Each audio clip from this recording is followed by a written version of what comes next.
पाकिस्तान को आतंक की बीमारी से मुक्त करने के लिए पाकिस्तान के अवाम को आगे आना होगा, पाकिस्तान के नौजवानों को आगे आना होगा। सुख चैन की जिंदगी जियो, रोटी खाओ, वरना मेरी गोली तो है ही।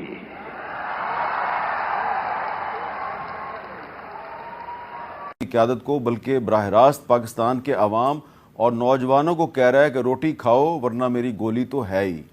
अब ये बात इन्होंने क्यों किया है? इसलिए कि मोदी साहब जो है ना, इन्होंने बहुत साल पहले एक फिल्म थी व्यूअर्स के लिए कि आप प्राइम मिनिस्टर नरेंद्र मोदी के इन ख्यालात को कोई सिंपल पॉलिटिकल ख्यालात ना समझिए। ये आपके भले के लिए है, ये कोई पॉलिटिकल जलसे की स्पीच नहीं है।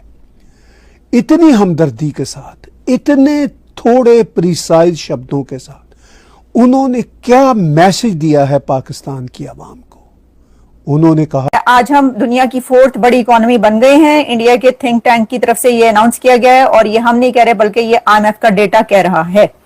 अब जो जापान है वो 5वें नंबर पर चला गया और अब रेस जो है वो ज्यादा तेजी से जो है वो तैयारी की जा रही है लड़ने की। ये रेस जो है अब इसके अंदर आपको पता है सिग्निफिकेंट विजिट कहा जा रहा है, क्योंकि एक तरफ शशि थरूर अमेरिका के विजिट पर है, आपको पता है, और अमेरिका में आने के बाद वो पहुंचे 9/11 मेमोरियल पर और वहां पर उन्होंने फूल रखे और साथ में उन्होंने ट्रिब्यूट पेश किया। 9/11 में जो लोग अपनी जिंदगियां उन्होंने खो दी उनके लिए उन्होंने एक ट्रिब्यूट पेश किया और साथ में स्पीच भी की।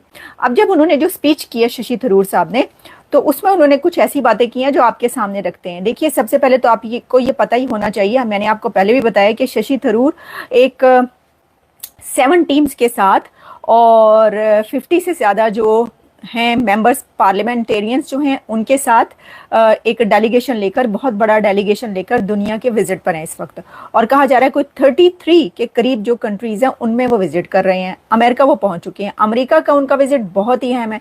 ये किस लिए कर रहे हैं? ये लिए जो इंडिया का नैरेटिव है उसको मानना पड़ेगा कि उनका नैरेटिव क्या है। उनका नैरेटिव ये है कि पाकिस्तान दहशतगर्दी कराता है, प्लीज ये दहशतगर्दी बंद कर दें, बाकी सारी चीजें खुद ब खुद ठीक हो जाएंगी। और अब पिछले कुछ अरसे से इनका नैरेटिव क्या है? उनका नैरेटिव ये है कि ये जो दहशतगर्दी है इसके पीछे वर्दी है, फील्ड मार्शल, ये एक इंस्टीट्यूट है, उसके पीछे एक वर्दी है, वो रिस्पॉन्सिबल है। तो पाकिस्तान की अवाम को उठना होगा इनके खिलाफ, दहशतगर्दी के खिलाफ। मसूद अजहर को क्यों छुपा के रखा है? हाफिज सईद को क्यों छुपा के रखा हुआ है? इन दहशतगर्दों को आपने क्यों छुपा के रखा हुआ है? इनके खिलाफ आप खुद अपनी हुकूमत को, या हुकूमत बेचारे ऐसी कठपुतली सी हुकूमत है, बूट पॉलिसी बैठे हुए हैं, इनको रोकें, अपनी स्टैब्लिशमेंट को फोर्स करें, प्रेशर डालें उनके ऊपर कि यार ये इन चीजों को काम खत्म करें। हम गुर्बत में हैं, हमारे बेड़े गर्क हुए हैं, अभी अगला बजट आना, आप देख लेना, उन्होंने आपका और हिस्सा खा जाना। ये जो आप ऑपरेशन अंडरवेयर बुनियान की जो खुशियां मना रहे हैं ना, अभी लग पते जाने हैं आपको। फील्ड मार्शल उनको बना दिया उन्होंने, बजट में से 15% और खा जाना और सूखी खाना। वो जो भुट्टो ने कहा था ना कि हम घास खा लेंगे और बम बनाएंगे,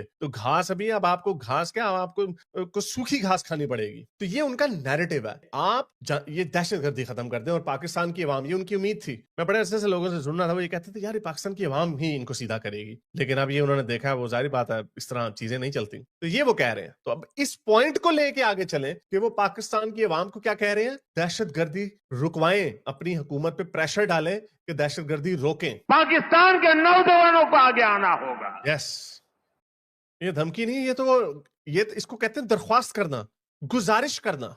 वो गुजारिश कर रहे हैं। सुख चैन की जिंदगी जियो,